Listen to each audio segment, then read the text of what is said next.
Chapter का नाम है दो चर वाले रैखिक समीकरण युग्म। सबसे पहले हम जानते हैं कि दो चर वाले रैखिक समीकरण का व्यापक रूप क्या होता है।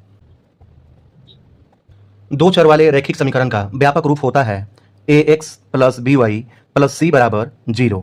यह दो चर वाले रैखिक समीकरण का व्यापक रूप है। यहाँ पर दो चर x और y है और a, b तथा c ये वास्तविक संख्याएं हैं और a और b शून्य नहीं है। तो यहाँ लिख लेते हैं जहाँ x तथा y चर है, a, b, c वास्तविक संख्याएं हैं और a तथा b शून्य नहीं है।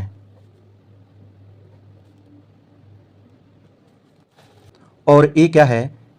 a x का गुणांक है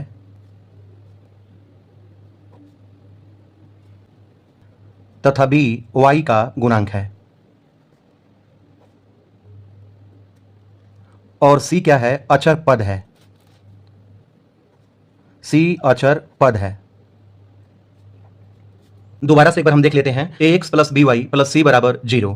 यह दो चर वाले रैखिक समीकरण का व्यापक रूप है जहां x तथा y चर है, a b c वास्तविक संख्याएं हैं, a तथा b शून्य नहीं है। a क्या है? x का गुणांक है और b क्या है? y का गुणांक है और c क्या है? अचर पद है, कांस्टेंट टर्म है। अब यहां देखिए a तथा b शून्य नहीं है। अगर इस समीकरण में a का मान अगर हम यहां पर 0 रख दें तो क्या होगा? 0 गुना x plus by plus c बराबर 0।